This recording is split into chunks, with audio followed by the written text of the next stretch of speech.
이 네 나라 마지막 때에 반역자들이 가득할 즈음에 한 왕이 일어나리니 그 얼굴은 뻔뻔하며 속임수에 능하며 그가 강할 것이나 자기 힘으로 말미암은 것이 아니며 그가 장차 놀랍게 하게 일을 하고자 자유를 하여 형통하며 강한 자들과 거룩한 백성을 멸하리라. 그가 꾀를 베풀어 제 손으로 속임수를 행하고 마음에 스스로 큰 체하며 또 평화로운 때에 많은 무리를 멸하며 또 스스로 서서 만왕의 왕을 대적할 것이나 그가 사람의 손으로 말미암지 아니하고 깨지리라. 이 말한 바 주야에 대한 환상은 확실하니 너는 그 환상을 간직하라. 이는 여러 날 후의 일임이라 하더라. 같이 봅니다. 이에 나 다니엘이 지쳐서 여러 날 앓다가 왕의 일을 보았느니라.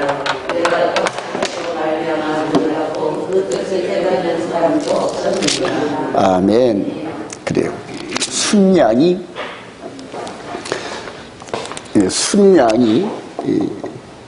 한 마리 등장을 합니다. 순양이 두 뿔이 이렇게 있고 이렇게 해서 이렇게 있어가지고 두 뿔이 있대요. 그 다음에 이제 순염소가 한 마리 등장합니다. 순염소. 근데 이거는 뿔이 하나랍니다. 이렇게 해서. 근데 이 순양을 순염소가 들이받는다. 이렇게 해서 큰 환상을 보여주는데 수백 년 동안 이루어질 그 나라와 나라의 전쟁들을 간단하게 이렇게 정리합니다. 그리고 이걸 어떻게 해석하냐? 성경이 해석해줘요, 여러분. 자, 순염소는 헬라 제국의 그리스의 역사적으로 볼 때 알렉산더 대왕이에요. 알렉산더. 근데 이게 다니엘 때로부터 한 200년 후 이상으로 등장할 나라라서 이거는 예언이고 계시록입니다. 근데 우리가 볼 땐 이게 이미 지나간 역사거든요, 여러분. 자, 이거는 순양은 페르시아 왕입니다. 페르시아 왕인데 이제 다리오 몇 세인지 될 거야, 아마.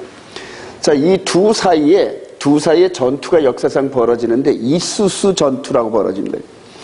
자, 그때 헬라 알렉산더는 5만 명을 데려갑니다. 5만 명. 이제 이게 알렉산더 그 영화를 보면 나옵니다, 이게. 그리고 이때 다리오는 25만 명을 가지고 25만 명 대 5만 명이 싸웁니다, 여러분. 근데 이때 알렉산더 대왕이 이깁니다, 이걸. 엄청난 파울이. 그래서 우리가 역사를 볼 때 알렉산더 그레이트 킹 이렇게 얘기를 하죠. 그러니까 위대한 왕. 자, 근데 이게 보니까 이미 역사 속에 하나님께서 다 예언한 대로 움직이더라고요. 예언한 대로. 25만이 5만 명한테 박살이 납니다. 그러니까 지금으로 말하면 이란, 이라크 이쪽이 페르시아란 말이에요. 자, 그리스는 지금, 이 헬라는 지금으로 말하면은 그리스 지방 쪽이란 말이에요. 유럽과 아시아가 에게해라는 바다를 놓고 항상 헤게모니 싸움을 주거니 받거니 하는 이런 장면. 자, 여기서 순염소가 패권을 장악하면서 당시의 세계를 지배합니다. 근데 이 젊은 이 순염소 왕이 30세에 요절을 하죠. 10년 동안 어떻게 그 넓은 대륙을 말 타고 다녀도 10년은 걸릴 것 같은데 그 속도로 세상을 지배합니다.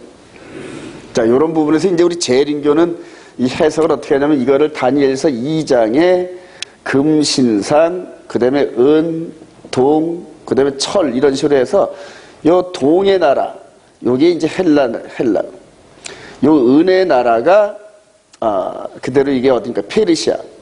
금의 나라가 이게 바벨론. 그 다음에 이제 철의 나라가 로마로 이렇게 해석을 하는데 요까지는 맞아요.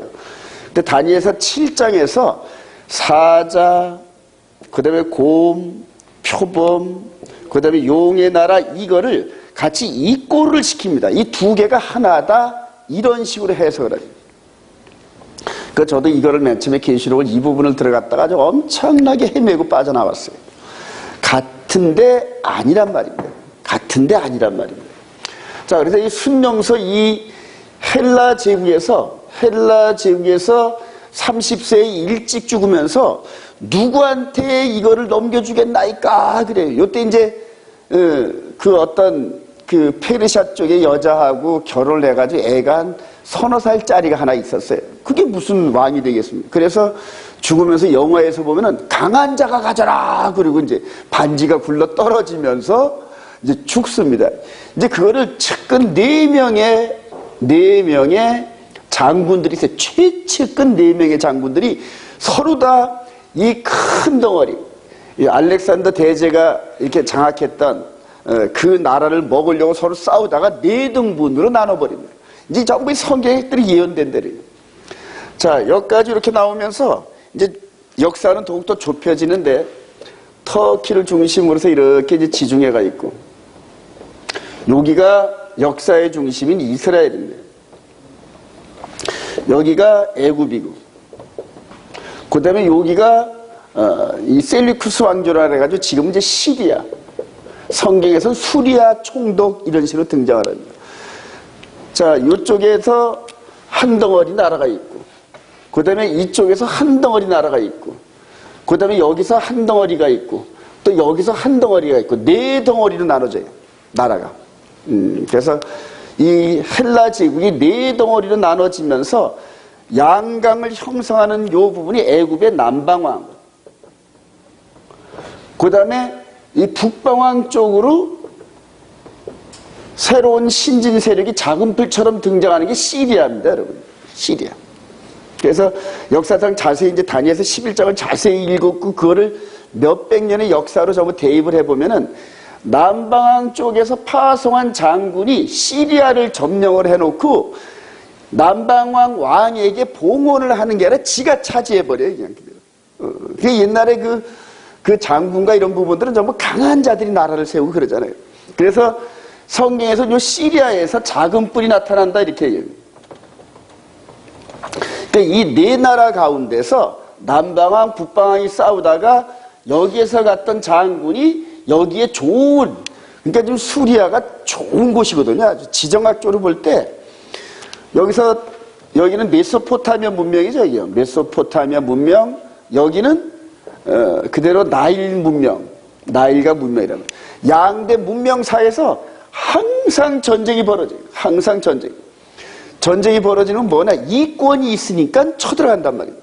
그래서 이쪽에 있는 메소포타미아 여기가 강력해지면 이 힘을 이쪽으로 정복하는데 쏟고, 근데 나일강 문명 쪽에서 힘이 강대해지면은 이쪽을 점령하는 쪽으로 힘을 쏟게 됩니다. 근데 항상 어디서 맞냐면 요 시리아나 이스라엘 여기서 두 세력이 그냥 붙어버려요. 그 좀 더 좁으면은 요 이스라엘의 무기토 평야라고 있습니다. 즉 갈멜산 밑에 있는 넓은 평야입니다. 여기에서 전쟁이 항상 양쪽 세력이 충돌을 합니다. 그 사이에 시리아와 이스라엘이 있어가지고 양대 문명의 결합이 되고 또 이렇게 장사를 하는 요충지, 요즘으로 말하면 아주 길목에 좋은 요충지란 말이에요.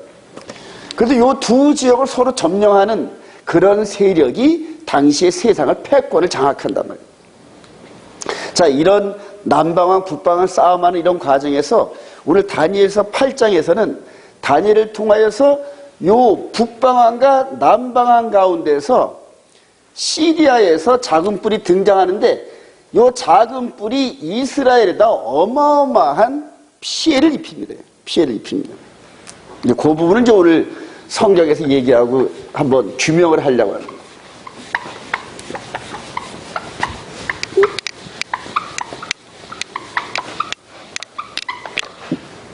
자, 여기까지는 따라오셨죠? 그래, 따라오시는 게 무지 중요합니다, 여러분.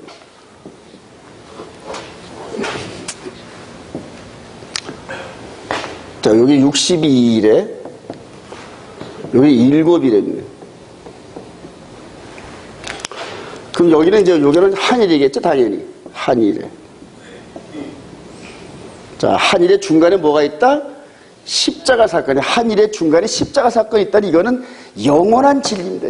이거를 흔들면은 성경 전체가 흔들려 버립니다. 그러니까 이거는 딱 고정을 시켜 놓으세요.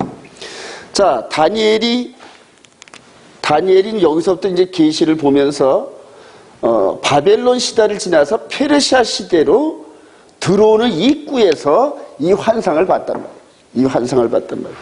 자, 이런 식으로 해가지고 이 네 뿔이 나타나고 거기다 작은 뿔이 나타나는 이런 과정에서 요쯤에 주전 160년에서 167 요 사이에 여기에서 등장하는 여기 작은 뿔에서 등장하는 안티오코스 4세가 있어요. 안티오코스 4세. 요거는 이제 안티오코스 에피파네스라는 거예요. 이 양반이 여기에서 시리아에서 애굽을 점령하려고. 왜냐하면 애굽에는 곡창지대입니다. 식량이 어마어마하게 많습니다. 자, 그렇게 해서 요 작은 뿔 세력인 안티오코스 4세가 애굽을 점령하려고 가는 도중에 이스라엘을 통과합니다. 이스라엘을. 그러니까 이스라엘을 반드시 통과해야 될 거 아닙니까? 통과해서 갈 때쯤에 당시의 신흥 강자인 즉 포에니 전쟁, 카르타고와 전쟁에서 약 한 200년 전쟁 동안 200년 동안에 한 3차의 전쟁이 벌어져요. 한니발과 로마의 이 영들이 싸우는 이런 장면들. 여기에서 승리한 로마라는 나라가 이 안티오코스 4세가 애굽을 점령하러 군사를 보내니까 경고를 벌입니다. 가서 애굽에서 물러나지 않으면 네 본토를 쑥대밭 만들 거야? 이런 식으로 경고를 내립니다. 당시에 로마는 카르타코의 전쟁에서 이겨서 이제 애굽이 곡창지대에서 로마 제국을 전부 매겨 살립니다. 이제 여기를 이 수하로 두려고 식민지로 두려고 하는 차에 이 시리아에 있는 안티오코스 4세가 이거를 가서 먹으려고 이렇게 쳐들어가니까 경고를 했단 말이에요. 그러니까 돌아간단 말이에요. 아, 이거 괜히 여기서 애굽의 저 병사들과 싸우다가 어부지리로 로마한테 당하겠구나. 그러면서 그 군사력으로 다시 돌아가요. 근데 칼을 뽑았으면은 썩은 호박이라도 잘라야 될 거 아닙니까? 자, 그런 식으로 해서 돌아가는 길에 이스라엘을 완전히 속국으로 만들기 위해서 예루살렘으로 들어갑니다. 그리고 여기에서 한 7년 가까이 이스라엘을 통치하는데 이때에 헬라 제국의 헬라 사상을 히브리 사상을 덮어버립니다. 자, 그래서 첫째 성전 제사 금지, 둘째 할례 금지, 세 번째 안식일 순종 금지, 이런 식으로 해가지고 이스라엘 백성들이 순종하지 못할 그러한 법령을 선포합니다. 그래서 이거를 저항하느라고 한 7년 동안 이스라엘 백성들이 수없이 많은 고통을 당합니다. 근데 이거를 요세푸스 전쟁 이 부분을 읽어보면은 아주 비참할 정도로. 그래서 독립전쟁을 벌이다가 마카비 형제가 7년 정도로 세월이 지나면서 독립해방운동을 벌여가지고 이 안티오코스 4세를 이스라엘에서 축출을 시킵니다. 축출을 시켜요. 자, 그래서 이게 이제 마카비 전쟁이라고 해요. 마카비 전쟁. 이 전쟁에서 5명의 형제가 힘을 합해가지고 마카비 전쟁을 일으켜서 요 안티오코스 4세를 축출하고 내쫓는데 성공하면서 이 마카비 형제들이 이스라엘을 새로 다스리는 신흥 세력으로 부상을 합니다. 여기까지 따라오시죠? 그래요. 요 기간 동안에 다니엘이 여기서 이렇게 보면서 한 300년 후쯤, 300년에서 350년 되는 후쯤에 되는 이스라엘의 엄청난 환란을 오늘 다니엘서 8장에서 본 겁니다. 이해가 되시죠? 그러니까 여기서 두 명의 천사가 주거니 받거니 하면서 다니엘을 사이에 두고 얘기를 하는 거예요. 아이고, 다니엘이 보니까 자기 백성들이 어마어마한 핍박 속에서 하나님의 제단과 이런 것들이 완전히 무너지고 제단에다가 돼지 피를 갖다 뿌리면서 바닥에 갖다 뿌리고 하여튼 온갖 못된 짓은 다 했어요. 성전 안에 지성소 자리에다 제우스 신상을 갖다 세워놓고 이런 식으로. 그러니까 이스라엘 백성들이 도저히 수용하지 못하는 그런 만행을 저진 그 왕이 안티오코스 4세인데 여기서부터 이렇게 본 겁니다. 그래서 작은 뿔 세력, 즉 네 뿔 가운데 네 뿔에 속해 있지 않는 작은 뿔의 나라 시리아에서 한 왕이 나와서 이런 만행을 저질 거다.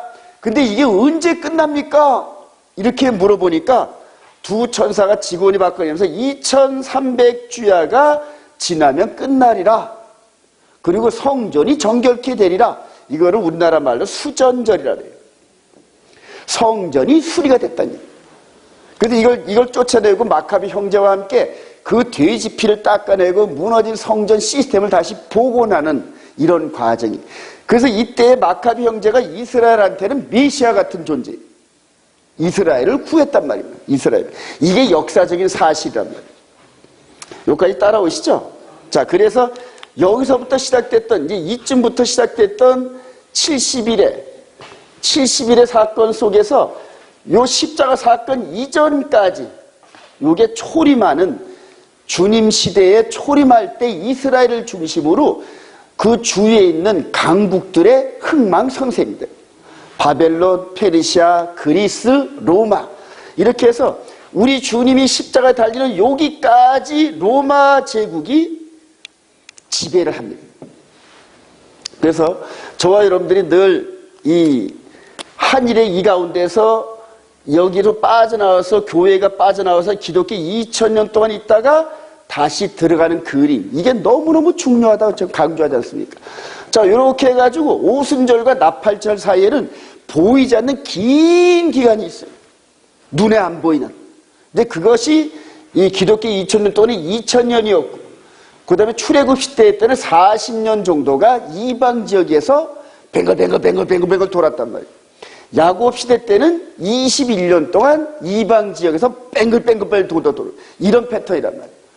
이게 하나님께서 역사를 이끌어가는 경륜이다. 이해가 되시면 아멘. 같은 패턴이란 말입니다. 그래서 해석을 할 때 같은 패턴의 설계도 위에다 올려놓고 해석을 해야 돼요. 그럼 이게 지금 왜 중요하냐? 이제부터 우리 시대란 말이에요. 자, 저와 여러분들이 지금 여기에 들어가는 요 에서버두 사빌라 라오디게 시대의 끝자락에 와 있습니다. 그래서 이제 우리 교회가, 즉 성령께서 이끌어 가시는 교회 시대가 예루살렘을, 출발했던 예루살렘으로 지금 들어가는 과정이란 말이에요. 들어가는 과정이다 보니까 초대교회 때 빠져나왔던 할례 논쟁, 이런 율법 논쟁, 이런 것들이 다시 붙기 시작한단 말이에요. 여러분들 지금 기독교 이 개신교 그룹에서 여태까지 율법 논쟁, 할례 논쟁 이런 거 들어본 적도 없잖아요. 근데 지금 이 안으로 들어가면서 히브리 뿌리 안으로 들어오면서 이스라엘 백성들의 이 생활상과 이런 신학적 이부를 받아들이면서 하다 보니까 여기에서 할례 논쟁이 붙었던 사도행전 15장의 이 사건이 그동안 마치 냉동된 상태로 있는 것처럼 있다가 해동이 되기 시작하더란 말이에요. 1948년도 이스라엘이 부상하고 67년도에 동예루살렘 성전산이 회복이 되고, 그때로부터 50년이 지나면서 예루살렘은 이스라엘의 수도다, 이런 식으로 선언되면서 조금 있다 뭐가 쓴다? 성전이 쓴단 말이에요. 이런 식으로 이제 성전이 쓰면 동물 제사가 다시 드려지기 시작하는데, 이게 모세의 율법 시스템이에요. 육신의 예법이었단 말이에요. 이거와 함께 예수 그리스도 안에 있는 생명의 성령 예법이 두 세력이 충돌되는 거죠, 영적으로. 자, 그러는 과정에서 지금 여기인데, 여기에서 요 작은 뿔의 이 사건이 다시 한번 동일하게 터진단 말이에요. 여기에서 바벨론, 페르시아, 헬라, 로마 제국과 비슷한 사자, 곰, 표범, 용의 나라가 비슷한 상태에서 주님의 초림 시대 때와 재림 시대 때 비슷한 형상이 나온단 말이에요. 이게 이제 역사적 힌트란 말이에요. 자, 그러면은 여기에서 작은 뿔 세력이 다시 재현되게 되면은 시리아에서 애굽을 공격하는 이 사건이 벌어져야 된단 말이에요. 자, 주전 167년 요때 안티오코스 에피파네스라는 이 사람이 시리아에서 애굽을 공격하는 이 사건 이후로 여태까지 시리아에서 애굽을 공격한 왕이 등장하지를 못했어요, 여러분. 근데 그게 우리가 어제 봤던 우리 다니엘서 11장, 어제도 한번 봤죠? 다니엘서 11장 40절. 마지막 때에 남방왕이 그와 함께 겨룰 것이나 북방왕이 병거와 마병과 많은 배로 회오리 바람처럼. 자, 남방왕이 북방왕을 공격한다는 얘기예요. 지금 남방한 세력이 뭐다? 미국을 중심으로 해서 영국, 프랑스, EU 세력이란 말입니다. 자, 북방항은 지금 러시아와 터키, 이란, 시리아 이런 식으로 해서 지금 현재 국제정세가 그렇게 형성되어 있단 말이에요. 그러니까 2000년 전에 북방항과 남방항 세력이 지금은 양대 세력을 갈려가지고 이스라엘을 중심으로 군사력이 서로 으르렁 되고 있단 말이에요. 이해가 되시면 아멘. 예언의 역사가 다니엘이 2700년 전에 봤던 이 사건이 중간에 한번 모형과 그림자로 나타났다가 마지막 우리 주님 재림 시대 때 실제로 나타난다. 그리고 이 사건이 일어나면 그때는 종말이 벌어져. 이해가 되시면 아멘. 그래요. 지금 맨날 트럼프가 트윗을 날리고 푸틴이 등장하고 거기에 시진핑이 등장하고 조금 있다는 이제 영국이 등장합니다. 지금 영국의 엘리자베스 왕과 그 왕세자 손주들 뭐 이런 식으로 해가지고 영연방이 전 세계 3분의 1을 차지한다 그러더라고요. 그래서 미, 영, 중, 소 4대 강국이 지금 전 세계를 휘젓고 있어요. 이런 상황 속에서 이거를 어떻게 풀 것이 미래에 대한 이런 부분들이 여러 가지 억측들이 무지하게 많아요, 지금. 근데 그것을 이 성경을 통하여 마치 두 종이를 딱 맞추어서 설계도와 현재 지금 지어지는 이 건물의 사진을 딱 맞춰보듯이 그렇게 맞춰보는 거란 말이에요. 이해가 되시면 아멘. 예언서는 그렇게 푸는 거란 말이에요. 예언서. 그래서 저와 여러분들이 기독교 2000년 속에서 초대교회를 지나서 지금 한 바퀴 삥 돌아서 여기 이 지점에 있다는 사실을 우리의 위치를 먼저 깨닫고 나면은 우리가 뭘 해야 되는지 시대적 소명이 버린다. 그래서 에서, 버두, 사빌라 그래서 첫 번째 교회였던 에베소 교회 시대에는 네가 첫사랑을 버렸다 그래요. 어디서 떨어졌는지 가서 빨리 주워와라. 첫사랑은 뭐다? 주님을 사랑하면은 그의 계명을 지키라 그래요. 에베소교의 마지막 시대 때 콘스탄틴 대제가 나타나면서 하나님의 안식일을 폐기 처분하고 절기를 폐기 처분하는 이런 사건들이 에베소 교회 시대 때 일어났단 말이에요. 지금 라오디게 시대 때 눈이 전부 멀어서 눈이 전부 멀었는데 안약 싸서 발라라 그러는데 왜 잘 보이는데 그래요 이런 식으로 영적 눈이 다 닫혀가지고 성경을 통하여 세상을 볼 수 있는 눈이 사라졌단 말이에요. 그리고 내 입맛에 맞는 컨셉에 맞는 말씀만 쫓아다닌단 말이에요. 수없이 많은 거짓 선자들이 올무를 던져놓고 기다린단 말이에요. 그리고 사람 귀를 간질간질간질하게 하는 교리를 세워가지고 사람들을 끌어모아요. 축복받아라 축복받아라 축복받아라 전부 땅에 있는 그래. 이미 예수 믿으면 구원은 끝. 구원에 대해서는 걱정하지 마라. 예수 믿으면 무조건 끝이야. 대신 그동안 땅에서 잘 먹고 잘 살면서 하나님께 영광 돌리는 삶을 살아가면서 땅의 것을 주장합니다. 근데 바울 사도는 그래. 땅의 것 바라보지 말아라. 어디 것 봐라? 저 위의 것 바라보라. 인생이 70여 강건해봤자 80 정도인데 이 육신의 삶을 위해서 그렇게 치장하고 소모하고 시간을 뺏긴단 말이에요. 정작 하늘의 소망의 메시지는 그저 1, 2% 그것마저도 안 돼. 투자를 안 해. 그래. 그러면서 하나님과의 언약을 맺은 것들을 헌시장처럼 버려버려요. 헌시장처럼. 세상의 유익과 세상의 내 이익이 조금 반하면은 하나님의 언약을 헌시장처럼 버린다니까. 언약을 버린다. 이 안에 새 계명과 새 언약을 하나님의 십계명을 그대로 잊어먹지 않게끔 우리 마음판에 그대로 성령의 불로 기록해놨단 말이에요. 근데 우리의 컨셉에 안 맞으면은 우선 제껴놓는 게 하나님 언약이에요. 그리고 세상 것 쫓아갑니다. 내 자식, 부모, 남편, 아내, 그 다음에 내 직업, 직장, 이게 우선이야, 이게 우선. 그게 조금만 손실이 가면 하나님 언약을 폐기 처분해버려요. 아니에요, 여러분. 하나님 언약을 굳게 세운 상태에서 나머지 우리 삶을 희생시키는 그런 관점에서 하나님의 언약이 세워져야 돼요. 끝까지 견딜 수 있는 그런 사람한테 이게 보여진단 말이에요. 마지막 준비하면서 요 시대 때 우리 주님이 2000년 전에 여기 오순절 사건 이전에 십자가 사건 이전에 누가복음 21장을 보면서 이 사건 이걸 그대로 보신 거예요. 보시면서 그대로 너희들이 내가 다시 재림하는 그 순간에 할렐루야 이런 자리에 설 때까지 여기에 수많은 그물과 덫이 있는데 이거를 피해서 내가 다시 오는 주의 재림하는 이때를 맞이하라 이런 얘기입니다. 수없이 많은 덫이 있습니다. 역사상. 근데 이게 거의 다 걸려버리고 불과 1%, 2%도 안 되는 숫자가 렘넌트, 그 시대에 남은 자들이 돼가지고 생명책에 기록된다. 이런 교훈들 속에서 지금 우리 시대가 마지막 지금 그물을 땡기는 시대란 말이에요. 우리 하나님께서.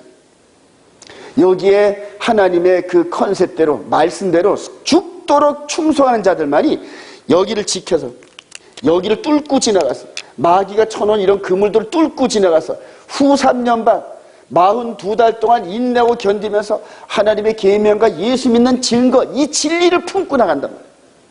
이 진리를 품고 나가는데 수없이 많은 장애물과 태클들이 들어와요. 그래서 자신의 목숨마저도 아끼지 않고 내어줄 수 있는 그런 개념과 용기를 가진 자들만이 뚫고 나갈 수 있어요. 우리 주님이 경고하시죠. 육신을 죽이는 자들 겁내지 말아라. 육신과 함께 영은 건드리지 못하지 않니? 절대 못 건드려, 영은. 우리 영은 오직 하나님만이 심판하십니다. 근데 이 영을 무너뜨릴 수는 있단 말이에요. 하나님의 계명의 말씀을 어기게 해가지고 이 영적 문둥병이 걸리게 해서 심판받는 그날에 껍데기를 벗고 나니까 이 속에 있는 영혼의 몸이 온통 문둥병이, 죄를 지은 흔적들이 덕지덕지 앉아있어요. 근데 그걸 볼 수 있는 눈이 열려져야 내 영혼의 몸을 늘 주님의 보혈의 피로 깨끗이 씻어내면서 그런 것들을 전부 회개하는 거예요. 죄를 진 이 부분을 회개하고 또 회개하고. 그래요. 이런 눈이 열리기를 소망합니다. 작은 뿔 세력이 또 다시 한번 재현되는데 지금 이 부분에서 시리아에서 애굽을 공격할 준비가 차곡차곡 진행되고 있어요. 여기에 푸틴, 그 다음에 터키 에르도안 대통령, 이란의 대통령, 이런 식으로 삼중연합이 돼가지고 시리아가 지금 무너졌다가 다시 일어나고, 그리고 이걸 경계하면서 남방으로 대표되는 미국과 이런 데 미사일을 나누면서 견제를 하는데 결과적으로 북방이 내려온다 그러잖아요. 북방이 내려온다 그러잖아요. 성스러운 영화로운 땅을 통과해가지고 간다 그러잖아요. 그래요. 북방이 이긴다는 얘기입니다, 여러분.